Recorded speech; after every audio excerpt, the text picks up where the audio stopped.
Wamekaza hapa kipande.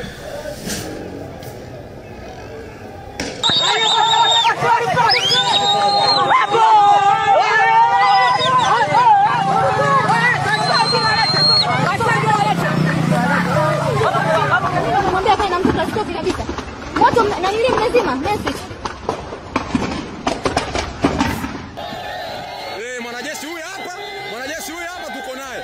Mwanajeshi huyu hapa. Sisi tumechanganyikiwa. Sisi hatuelewi. Reka twubika amacupa. Twegura inyandiko. Buretse gato. Ntabwo birarangira, ahubwo nibwo bigitangira.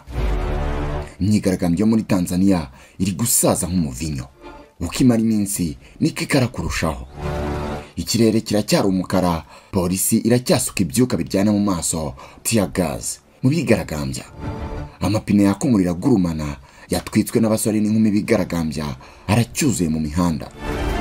Amasasa aracyavuza ubuhuha, abapolisi bari kurasa mu cyico nta mwe na nke bashyizemo, kuko nabo umwe muri bo abigaragambya bari gufata bari kumubagira ibisiga.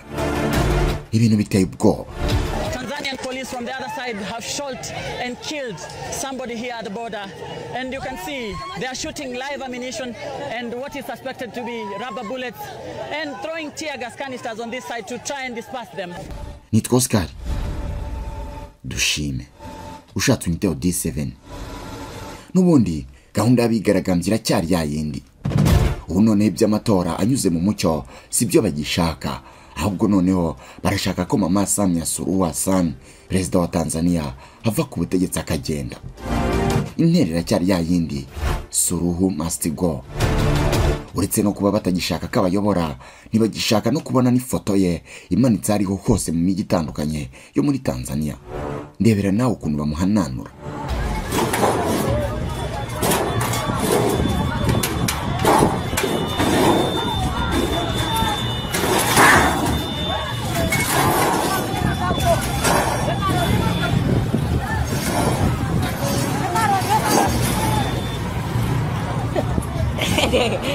Nubwo ari uri imbere cyane mu majwi mu bahatanye muri aya matora, ndetse bisa naho ari we umaze kuyatsinda, hari bamwe bavuga ko atayatsinze ahubwo yimitswe, kuko ngo nta bakandida bandi yarahanganye nabo, ahubwo ngo yari we uhanganye nawe ubwe nanone. Mvuye umugore ariya yari amatora y'ikinyoma atanyuze mu mucyo. Yari Suluhu uhanganye na Samia, yahatanaga n'igicucucucu cye. Uyu munsi cyangwa se n'aka kanya araza kuba umuhango wo kumwimika, bavuge ngo yatsinze amatora. Today maybe now it will be coronation saying she has won. Ubwoba ni bwose kuri uyu mutegetsi wakoze amateka yo kuba umugore wa mbere wabaye umukuru w'igihugu muri Afurika y'Uburasirazuba. Biranavugwa ko ubu yamaze guhunga igihugu, gusa ntihazwi neza aho yihishe. Nta makuru ahari yemeza neza niba yamaze gusohoka igihugu cyangwa se yihishe imbere mu gihugu. Hari umugabo umwe wemeje ko Samia Suluhu yahungiye mu gihugu cya Uganda, ndetse ko yishe mu nzu ya Museveni, ndetse anahishura ko Diamond Platnumz, umuhanzi warushyigikiye Samia cyane, nawe yamaze guhungira i Mombasa muri Kenya n'umuryango we wose. Tanzanian president, she has freed the country. The dictator, perezida wa Tanzania yahunze igihugu. Umunyagitugu ari muri Uganda ubu tuvugana. Diamond Platnumz wari inyuma y'uyu mugore w'umunyagitugu wa Tanzania. Diamond Platnumz yahunganye n'ikipe ye yose ya Wasafi muri Mombasa. Gusa ku munsi w'ejo ubwo imyigaragambyo yatangiraga gukara cyane, hari abatangaje ko babonye indege y'umuyobozi ukomeye muri Tanzania, ariko batabashije kumenya neza uwo yari we isohoka igihugu. Uwo muyobozi asa n'uhunze. Benshi rero bakabihuza no kuba ngashobora kuba ari Samia Suluhu wabonye bikomeye agakuramo ake karenge. Mama Samia Suluhu Hassan biravugwa ko yaburiwe irengero kubera ko ubwa nyuma yagaragaye mu ruhame hari ku munsi w'amatora, ubwo ni kwa gatatu. Kuva ubwo ntawe urongera kumuciryera. Kugeza aka kanya nta kintu na kimwe aravuga ku myigaragambyo karundura yibasiye igihugu cye, by'umwihariko ubutegetsi bwe. Kurirwa irengero kwe cyangwa se guhunga kwe byaba binafite ishingiro kubera ko urubyiruko ruri mu myigaragambyo rwabyutse rwariye karungu ruvuga ko kwigaragambya gusa bitagihagije, ahubwo ko noneho rugiye gufata inzira rukajya ku nyubako y'umukuru w'igihugu bakayigarurira bakayimwirukanamo. Icyo ngo kikaba ikimenyetso cya nyuma kirindimuka ry'ubutegetsi bw'uyu mugore bita umunyagitugu, ubwo bakaba bamuhiritse ku butegetsi. The status march was now both a physical act of rebellion and digital symbol of defiance.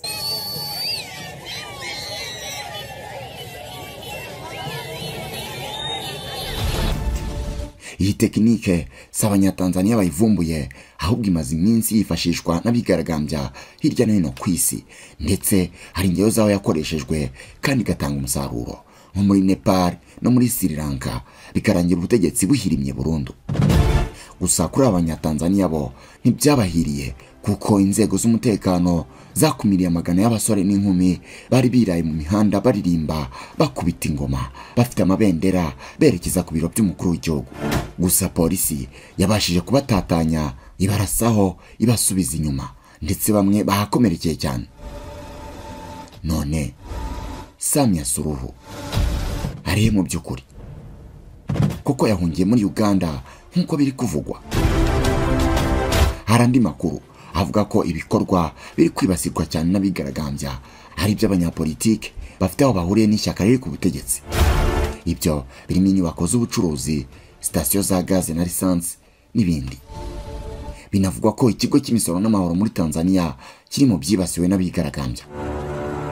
Tukivuga kuri sitasiyo za gaze ziri gutwikwa, hari amashusho akwirakwiriye ku mbuga nkoranyambaga yerekana urubyiruko ruri mu myigaragambyo rutera uruganda rwa gaze ruri i Mwanza. Bikavugwa ko urwo ruganda ari urw'umunyapolitike wo mu ishyaka rya CCM. Barusahuyemo amacupa menshi ya gaze zo gutekesha, menshi ashoboka. Buri wese atwaraga umubare w'izo ashoboye. Dore uko byari bimeze.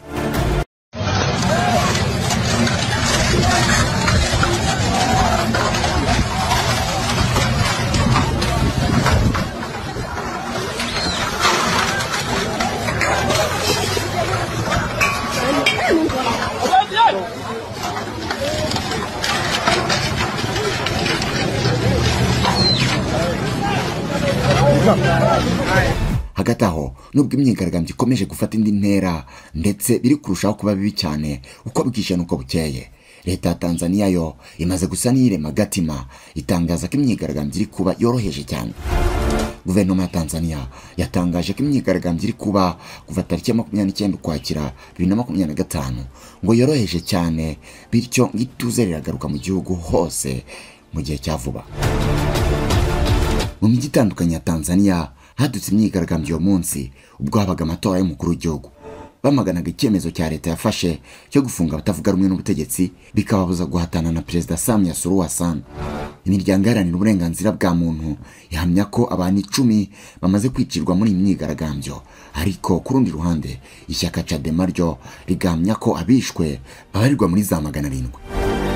Ambasade ya Leta Zunze Ubumwe za Amerika muri Tanzania ku itariki 30 Ukwakira yasabye abanyamerika b'I Dar es Salaam no mu yindi miji kuguma mu rugo bakirinda kujya mu mihanda kubw'umutekano wabo. Minisiteri y'Ububanyi n'Amahanga ya Tanzania yamenyesheje za ambasade ko imyigaragambyo ari ikintu cyoroheje cyo kurenga ku itegeko n'amabwiriza biri kuba. Iti ntimugire ubwoba.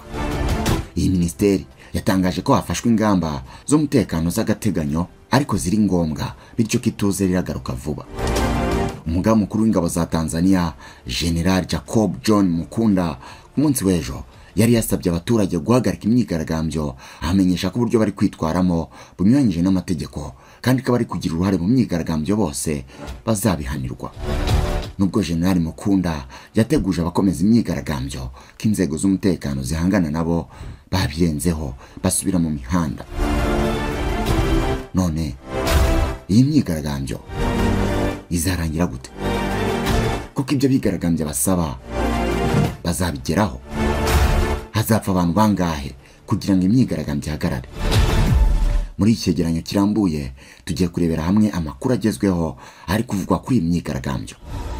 Ndakubwira umubare nyirizina w'abamaze kuyigwamo, mubwira udushya twose dukomeje kuyiberamo mu mijyi itandukanye ya Tanzania.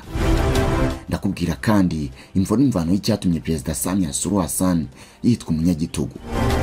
Ni gute uyu mugore wahoze akunzwe cyane n'abaturage be bamwihindutse ubaka ari we muntu wa mbere wanzwe mu gihugu cyose. Reka twubike amacupa twegura inyandiko tubiganireho. Gusa mbere yuko nkomeza, ibuka gukanda kuri subscribe kugira ngo utazajya ucikwa n'ibyegeranyo bicukumbuye mugezaho umunsi ku munsi. Nitwa Oscar. Dushime. Ushatse unyiteho D7. Nguhaye ikaze.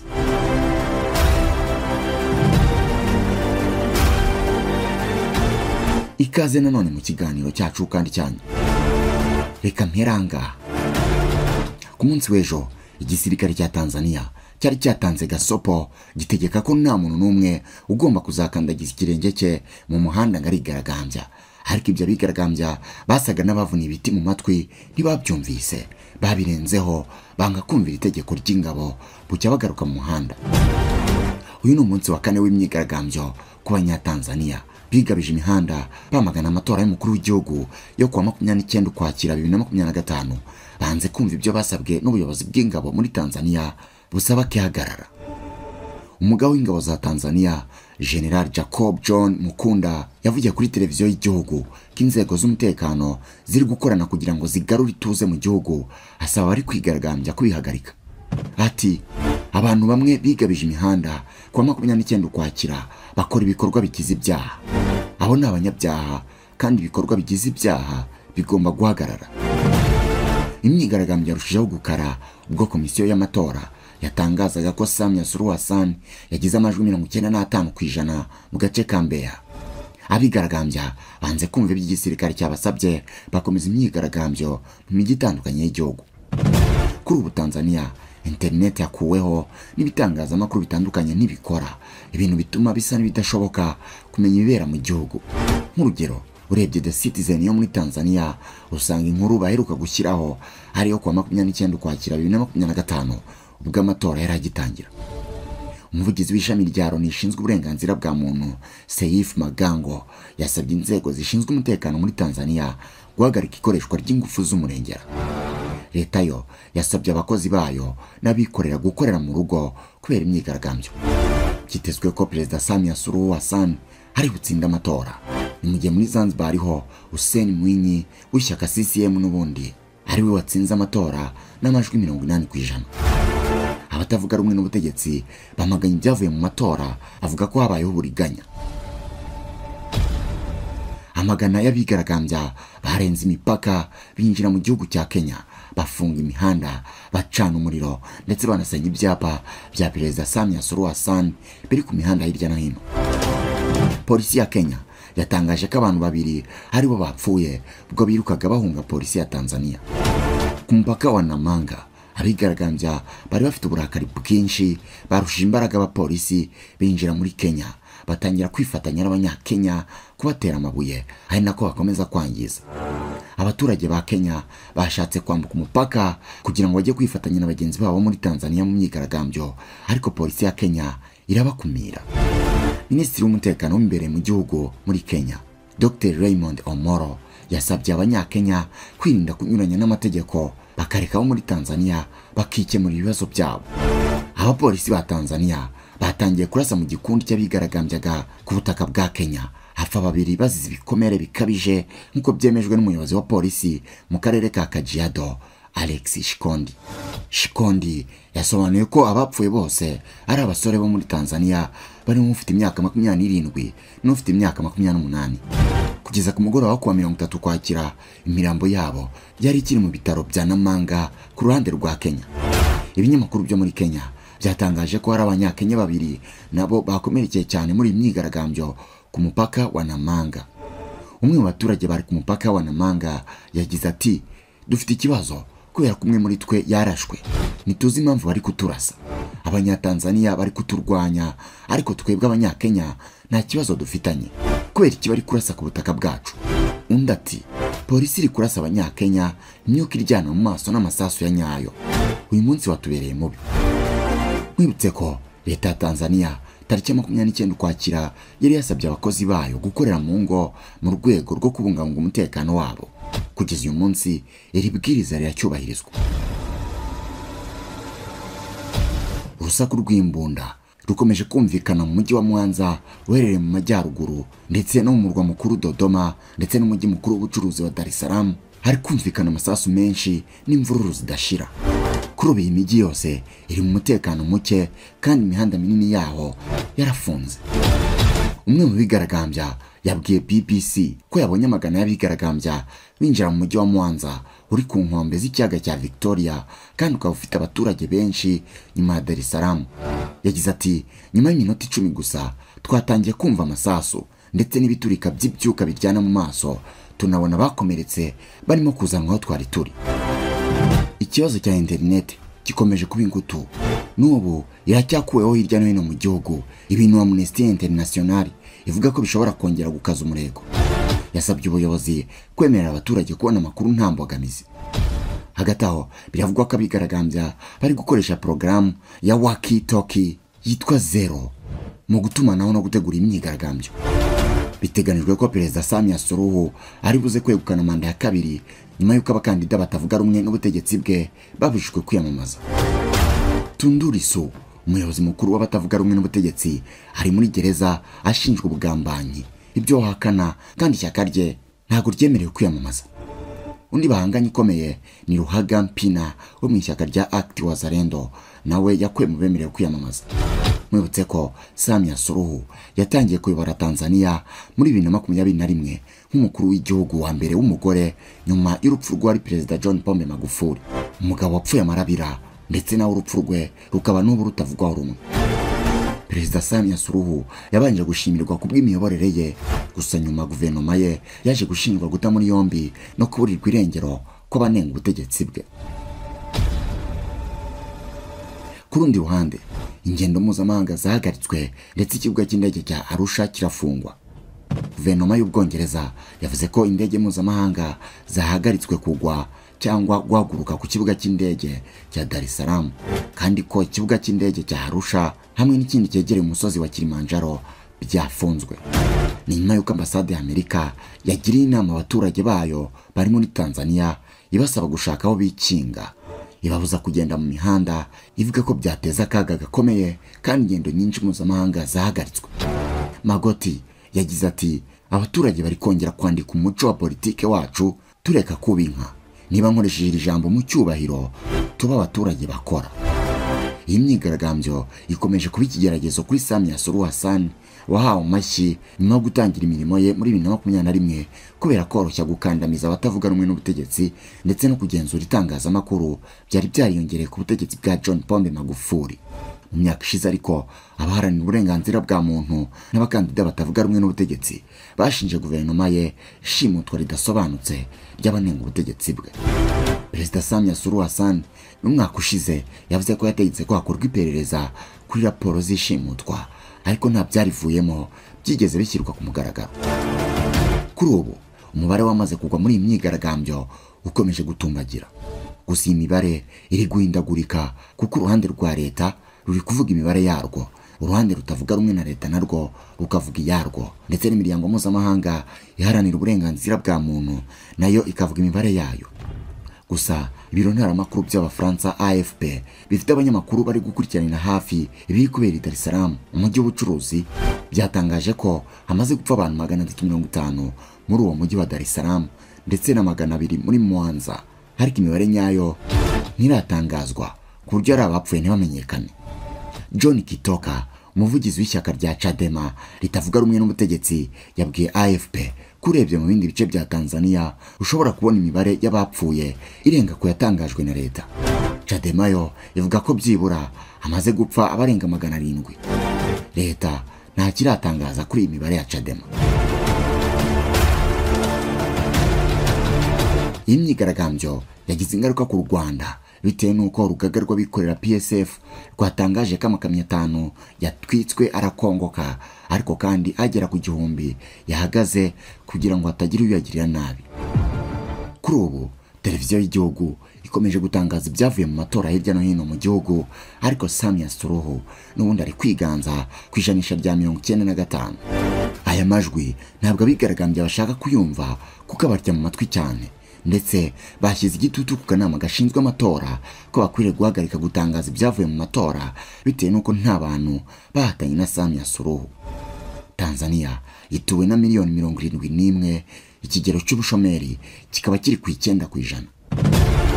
Nkuko nabikubwiye, iyi myigaragambyo yatangiye kugira ingaruka no ku banyakenya, ariko murabizi ko u Rwanda ruhana imbibi na Tanzania ndetse bakorana bya hafi mu bucuruzi bwambukiranya imipaka, by'umwihariko ku bijyanye n'ubwikorezi. None haba hari ingaruka iyi myigaragambyo yagira ku Rwanda? Reka ngusubize neza iki kibazo. U Rwanda na Tanzania ni ibihugu bihahirana ndetse by'umwihariko rwifashisha cyane icyambu cya Dar es Salaam mu kwinjiza mu gihugu ibicuruzwa bivuye mu mahanga. Nk'ibikomoka kuri peteroli byinjira mu gihugu, ingano nini ituruka muri Tanzania. Bibarwa ko nibura litiro 60 z'ibikomoka kuri peteroli ari z'u Rwanda rwakira buri kwezi.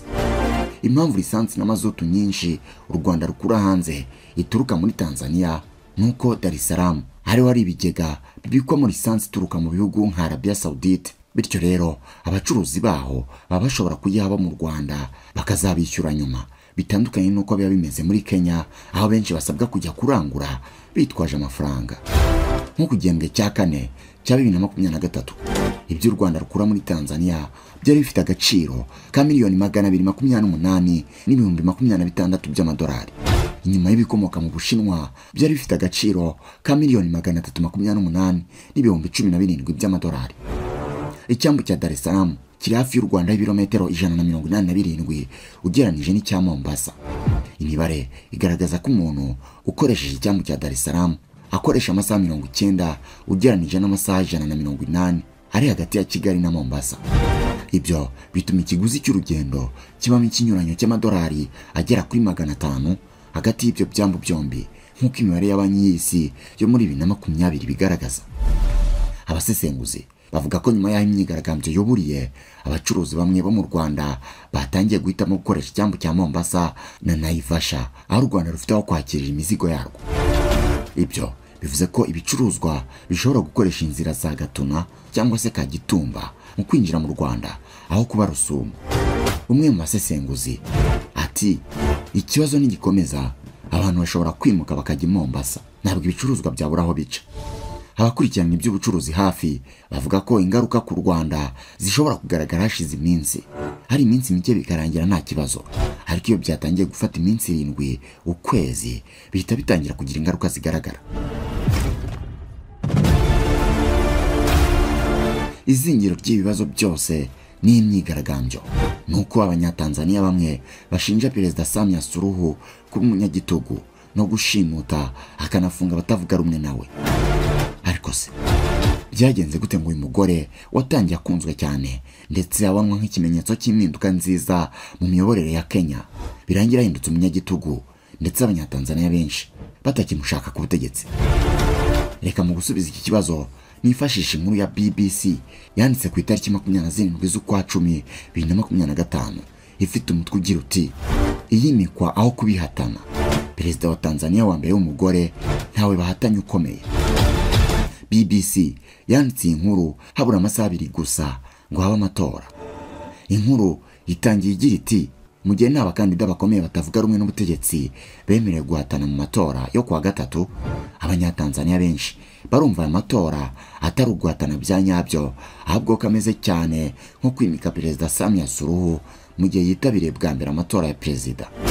Samia w'imyaka 65 yabaye perezida wa mbere w'umugore muri Afrika y'Uburasirazuba nyuma y'urupfu rwa Perezida John Pombe Magufuli wari ku butegetsi rwabaye mu mwaka wa 2021.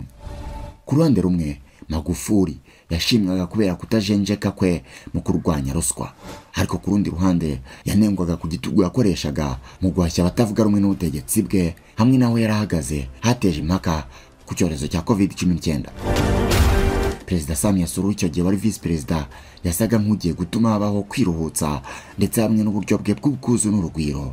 Yatangije amavugurura yasaga nk'agaragaza impinduka ikomeye kuri gahunda z'uwasimbuye.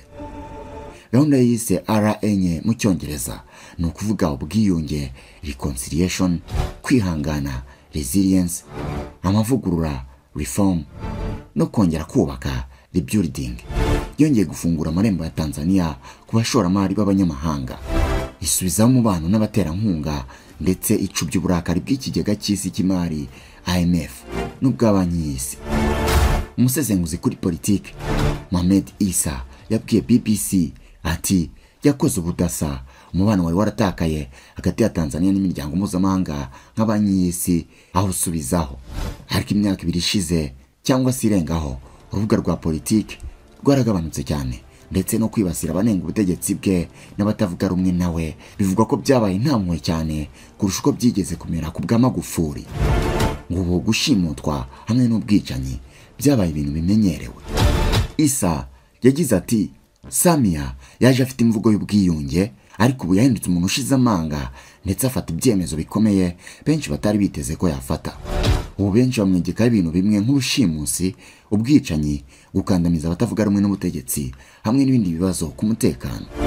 Ibi bigarukwa muri raporo z'umuryango Freedom House wo muri Amerika uharanira demokarasi n'uburenganzira bwa muntu mu mwaka wa 2020 washyize Tanzania mu cyiciro cy'igihugu kiri mu bwisanzure bucagase cyangwa se bw'igice. Umwaka ushize uyishyira mu cyiciro cy'igihugu kitari mu bwisanzure. Leta ya Tanzania ntacyo yatangaje kuri ibyo birego. Ishyaka CCM Samia arimo ryatsinze buri matora yose yabayeho kuva demokarasi y'amashyaka menshi yongeye gusubizwaho muri Tanzania mu mwaka wa 1992. Ariko ubusanzwe ibikorwa byo kwiyamamaza babifite imbaraga, hakaba ikiganiro mpaka gikomeye hagati y'amashyaka ahanganye. Nubwo kuri inshuro komisiyo y'amatora yemereye abakandida 17 kwiyamamaza mu matora ya perezida, ishyaka Chadema rya mbere rikomeye mu mashyaka atavuga rumwe n'ubutegetsi ryabujijwe kwitabira amatora. Umukuru wa Tundu Lissu kuri ubu ari mu rubanza aregwa mu bugambanyi. Yari yakomeje gusaba ko habaho amavugurura ajyanye n'amatora, nuko aza gutabwa muri yombi muri Mata muri uyu mwaka. None ishyaka rye ryashishikarije abayoboke baryo kudatora. Ibyo byose rero byo gukandamiza abatavuga rumwe n'ubutegetsi bwe, kubashimuta no kubica mu buryo bw'amayobera, nibyo byatumye benshi batakariza Samia Suluhu icyizere, bavuga ko yahindutse umunyagitugu ndetse ko atagikwiye kuyobora Tanzania. Tito Magoti, umunyamategeko akaba n'impirimbanyi ya politiki ukiri urubyiruko, bavuga ko ngibyo basaba leta hari ibintu byoroshye. Yabwiye BBC ati turashaka Tanzania yisanzuye, aho buri muntu wese afite ubwisanzure bwo kuvuga, ubwisanzure bwo kujya aho umuntu ashatse, n'ubwisanzure bwo gukora ikintu icyo ari cyo cyose umuntu yifuza.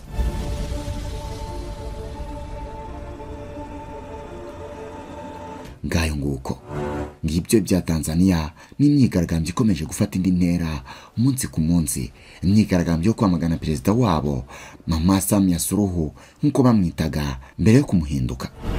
Ubu biravugwa ko yamaze guhunga igihugu, akaba yamaze kujya kwishana atazwi kuko atinya ko abaturage bariye karungu bamufashe bamugirira nabi.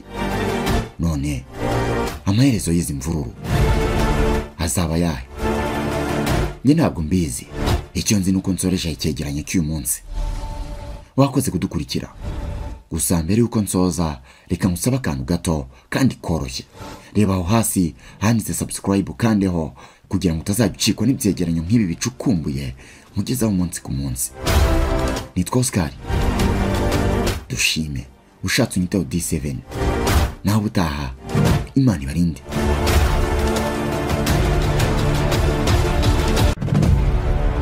Isi iri kwihuta ku muvuduko udasanzwe, aho ibyuza ari byo bigusunikira iminsi.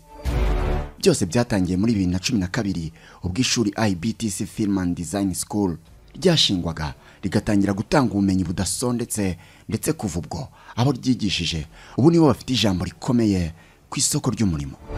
Bamwe babaye ba rwiyemezamirimo, abandi n'abakozi b'ibigo bikomeye. Gusa muri iki gihe IC yabaye umudugudu, ubu kwiga ntibigisaba kujya kure kandi ntibigenza ukundi. Hamwe na IBTC Film and Design School ntibikiri ngombwa ko dusanga aho dukorera ngo tuguhe ubumenyi, kuko amasomo yacu urayabona utavuye aho uri. Turakwigishiriza online kuri telefone cyangwa mudasobwa yawe. Nyuma y'igihe kinini gishize tuyoboye abandi mu kwigisha filmmaking, graphic design na web design, ntiduhagarara. Ubu noneho IBTC Film and Design School irakwigisha gukanika moto n'imodoka, hahandi ubishwanyaguza IPS ku yindi ukongera ukabiteranya nkaho nta cyabaye, kandi ubyigiye online kuri smartphone yawe cyangwa computer yawe. Niba kandi nta na kimwe ufite muri ibyo, ntuhangayike kuko twabashyiriyeho uburyo bwa Smart Classroom aho mushobora kwishyira hamwe muri 25 kuzamura mu kagari mutuyemo, tukabashakiraho kwigira, tukabaha n'ibikoresho byo kwigiraho. Ikiza cyo kwiga gukanika moto cyangwa imodoka nuko bidasaba kuba warize amashuri menshi.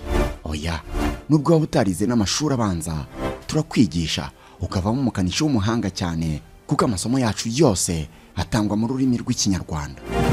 Wize uyaza rero. Aya mahirwe y'imboneka rimwe yabyaza umusaruro. Yandikisha uyu munsi unyuze kuri wa@ibtc/e-learning.com utangire kwiga.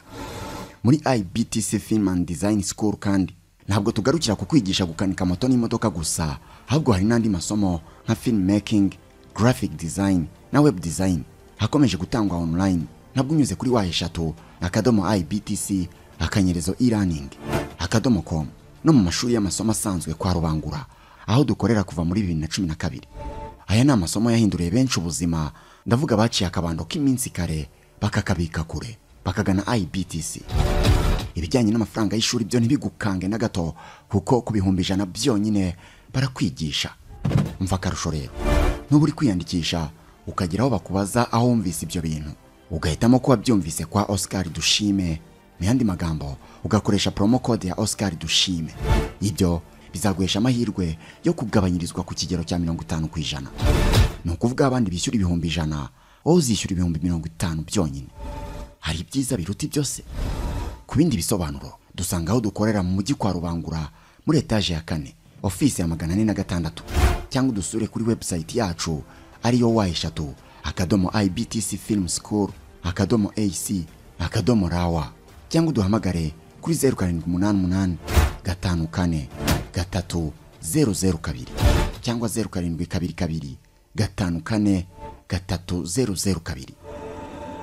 Gana IBTC Film and Design School aho ubumenyi buhura n'ikoranabuhanga bikabyara amafaranga.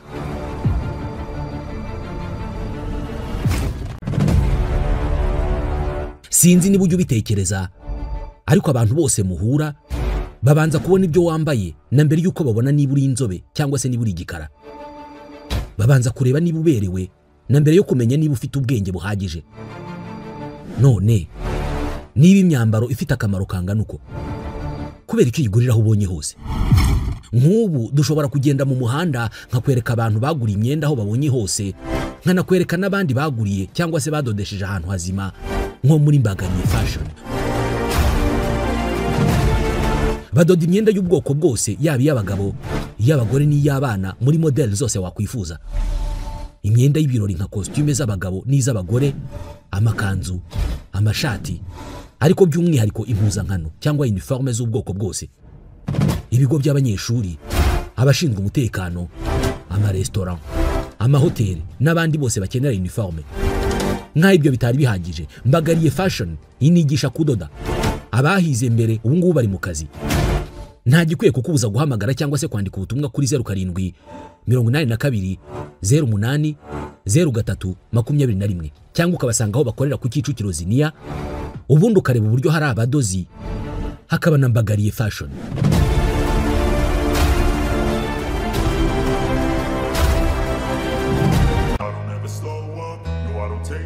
Ese nawe wajya guzongwa n'ikibazo kibura n'ihenda ry'ibicanwa?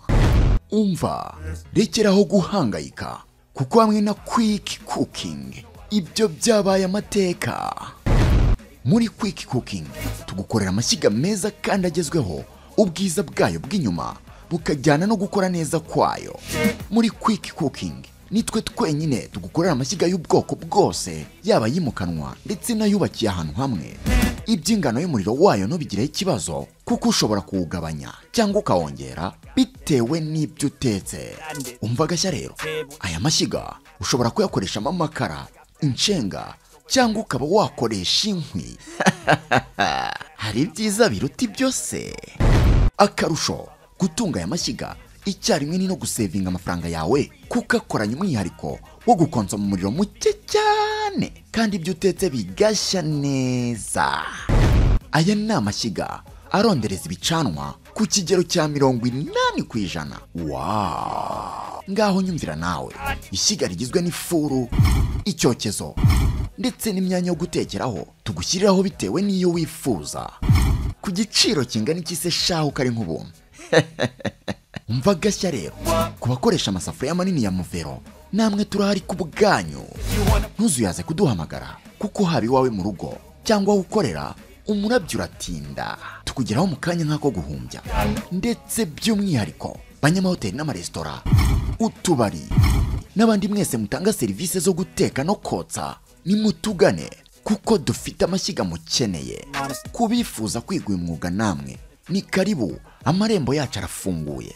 Ngwino tukwigisha gukora aya mashyiga, kuyubaka ndetse na sudire. Tugana aho dukorera i Kanombe mu Busanza, i Rwamagana cyangwa Kimironko muri gare.